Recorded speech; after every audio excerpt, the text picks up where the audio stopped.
Welcome back to another Memories of DeKalb. It's been quite a while here.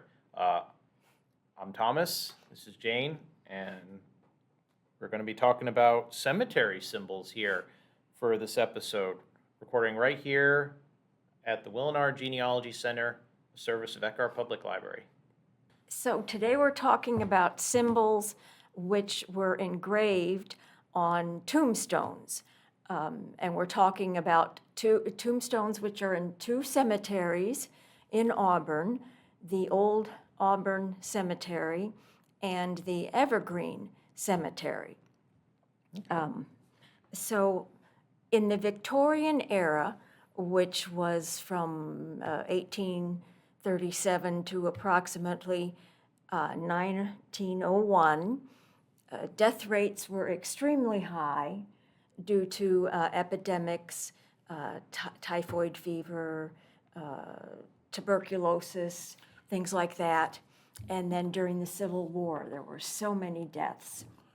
And a lot of people in the immediate family died from the different epidemics because they were so contagious. Oh, okay. And then, of course, there were a lot of deaths in childbirth,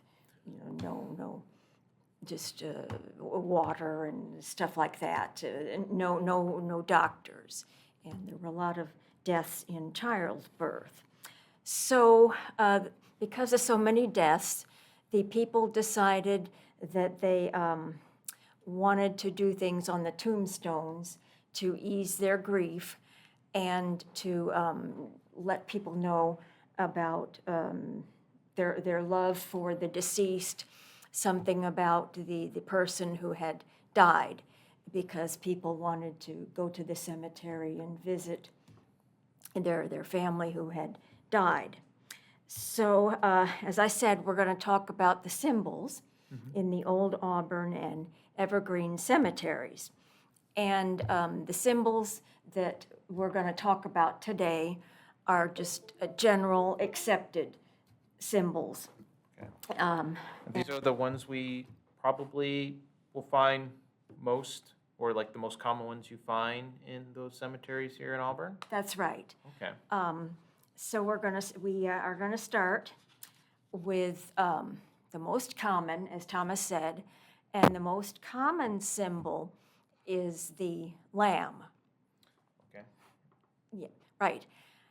And that symbolizes a child, an infant or child who has died, purity and innocence. And tombstones often had on the top of the stone a lamb, actual statue, a little statue of a lamb. Okay. Which symbolizes, the child or infant who has died. And the second slide, we're going to talk about clasped hands. And this is very common. And in this tombstone, the left hand is a woman. It has the ruffles and so forth on it. And the hand on the right is a man. It just has the shirt. So you've got a husband and a wife who are clasping their hands, which means an eternal love. They're going to love each other for forever. And it also symbolizes the person who is dead is going to welcome the spouse in heaven once that person dies. Oh, so like the person up in heaven is waiting for them, welcoming them, huh? That's right. Okay. That's right. And this is a very common symbol as well. And the next symbol is the finger. They have a lot of index fingers pointing up and down and so forth. And so you can tell that this is the female pointing up because she has the ruffles. That's right. And that means that she's on her way to heaven, and that she was a religious person, a very good and pure, and no doubt about it, she's going to heaven. Okay. So is this particular one symbol there, you find that more often on perhaps single people there versus married from the previous one there? Well, it's both. It's both? Mm-hmm. It's, yeah, very common for the, married or men and women. Okay, so it doesn't matter whether it's a man or a woman, it doesn't matter if they're married or not. That's right. Okay. That's right. And if the finger is pointing down, that means that God is in the process of pulling up the soul of the person from the grave. The soul is still in the coffin in the soil, and God is in the process of taking that soul to heaven. That's what happens if you see the finger pointing down. Oh, okay. Is that less common than the finger pointing up? Yes, less common. Okay. That person might not have led, the good life, might not have been as religious and pure. Oh, okay. As, It's playing a little something different. Okay. Mhm. Yeah. That's right. Okay. Okay. So the next slide, that, ooh, I hope we can see that. That was for soldiers who died during the Civil War, or the war between the states. And this, of course, is very common for soldiers who were able to be returned to their home. And it always includes the name of the person and the rank, which I believe in this case is corporal. He's a corporal, William Ford, and he's a corporal. And then it lists his unit, which is the 30th Indiana. Infantry? That's right, infantry. And they didn't include dates because they didn't think people needed to know when you were born or you were dead, just that you died fighting in the war. Oh, okay. So this is for people who actually died in combat there? Yes. So that it's not for veterans then? No, just for people who died in combat during the war. But Interesting. they retained the symbol for wars like the Spanish-American and World War I and World War II. Oh, okay. Does the shield look a little different for the different wars there, perhaps there? Ooh, that I don't know. I can't answer that. That's a good question. Yeah, I'm just curious. Good question. That's it's interesting. I mean, meh. Okay.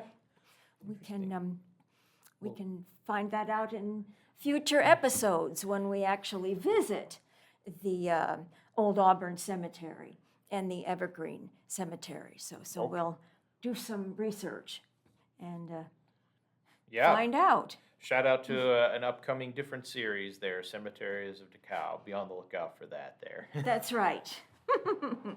So the next slide, this one is very common, the rose. As in this case, if the rose is open, it means it was a married person. The person was married. Oh, okay.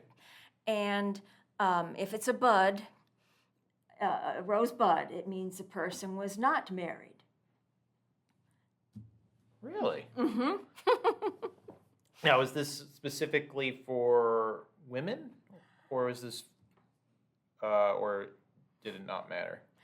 It didn't matter. It was usually for women. Okay. But sometimes it was often for a stone in which the woman, the husband and the wife were buried together. Okay. And they would add, the husband, if he died, they would add the husband's information, his name, birth dates, and so forth. Curious where they got the rose symbol from there. So I've never heard of that or even thought the symbol for that, but that it is common. It is. It's a symbol of the red rose, Red rose. which means love. So so it would have been the husband, I suppose, who he loves his wife, Rosa, and her name is Rosa, so that might be why the family chose the rose.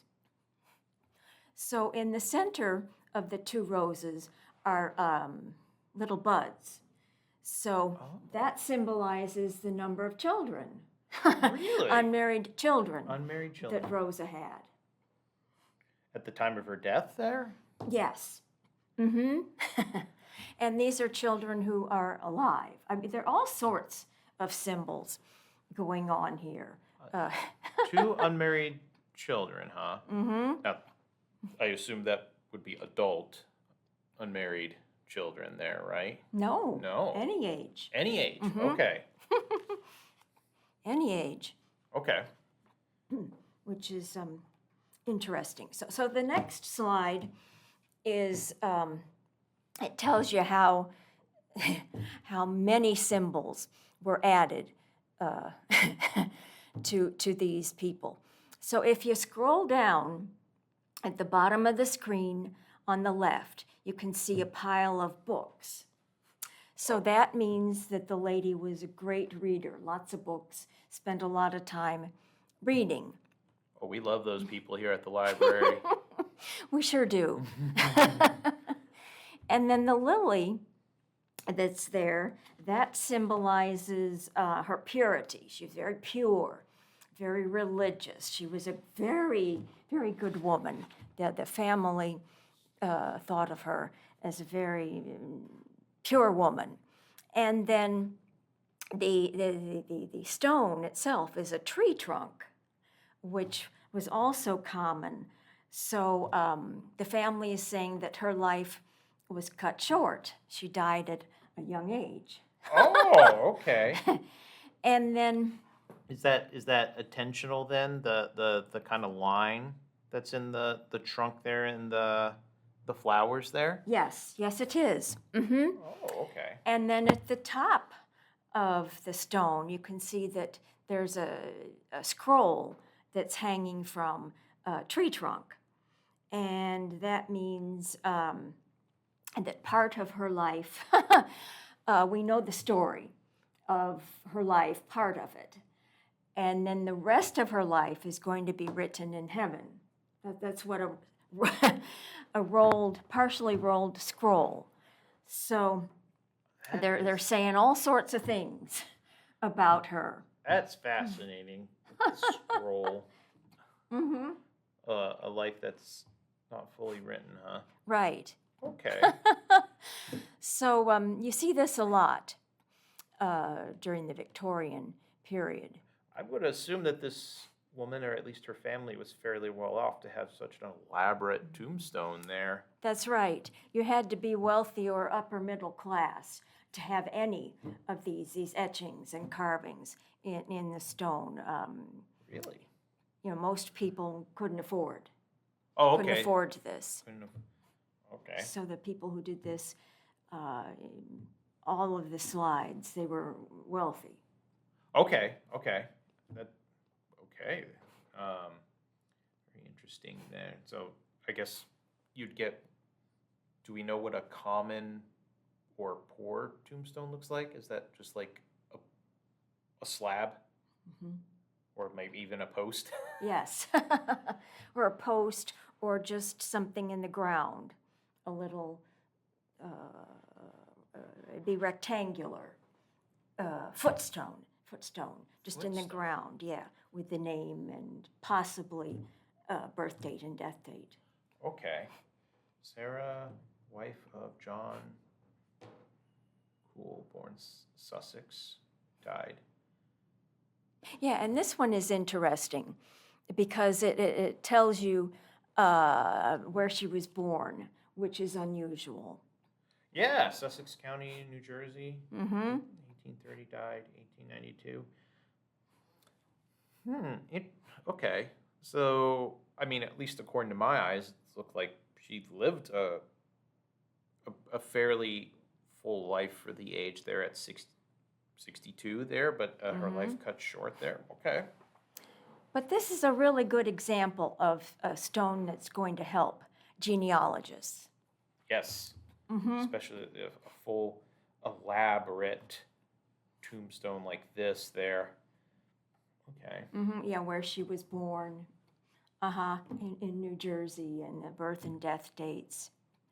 And then little interesting tidbits, that she liked to read. Things Okay. like that. All right. Yeah. I love this one right here there. That's definitely the most elaborate there. I do too. So in the future, when we visit different cemeteries, we'll see even more elaborate stones, and so it'll be fascinating. So Forward to that there. Again, look forward to our upcoming series, Cemeteries of DeKalb there, hosted by our own Jane File. and Thomas Irwin. Well, we'll see. I might make an appearance there. Excellent. Do we have anything else there? No, well, yes, we do. And this is a picture of a tombstone that I took in Pennsylvania. And this is an example of an epitaph that's on the stone. And this shows you that people, they weren't afraid of death. It was just a continuation of life, like we saw in the scroll, and the finger pointing up and so forth. Okay. So this mother, the epitaph says that she's not dead, she's only sleeping, and she says, "Children, I'm only sleeping, I'm not dead, and you will see me in heaven. So don't be sad." So this is a good example of some of the symbols that we looked at, and the attitude toward death. So many people died in the immediate family, fathers, mothers, and the one child is left, or perhaps a parent. Okay. And so this is tells you something that things that we will see when future episodes, when we go to the different cemeteries in DeKalb County, not just Auburn, but Garrett and Waterloo and so forth. Excellent there. I look forward to that there. We have a fair amount of cemeteries here in DeKalb, don't we? Yes, we do. And we'll visit as many as we can. Excellent there. Well, I think we have even more symbols here. Probably too much for just this video there. Well, I'm probably going to have to do a part 2 to this there. Yes. So I look forward to next time for that there. So I have to ask, out of all these symbols we've seen so far, is there any particular that stand out that you like, that you would, if you were to get a tombstone, you would want to put on your tombstone? I like the one elaborate one, the one that has everything. Okay. Yeah. Not just one there. Okay, wow. Well, definitely the books. Yes. I like to read, and I'm a librarian. And the roses, because my husband, eternal love. What about you? I have to pick the book too there. The book is, what's the book again? Is it knowledge or love to read, or? It's both. It's both. And you're also means you could be religious. The Bible, the book of is also talking about the book of your life, your whole life story. My life story, I think, would be rather short and thin and not all that interesting there. But we'll see there. But yeah, I would definitely pick the book for myself there. What about you, viewers there? Is there any particular that stands out to you so far there? If not, look forward to part 2 of this video there. Maybe we'll find something else that appeals to you that's common right here in our Auburn cemetery there. That's right. And we're looking forward to future episodes. Yes, myself as well there. And I think with that, I think this wraps up part 1 of cemetery symbols here on Memories of DeKalb. Thank you for joining us. My name's Thomas. And I'm Jane. And then before we forget, right behind the camera there is Andy there, our cameraman producer there. So yes, look forward to next time. Thank you.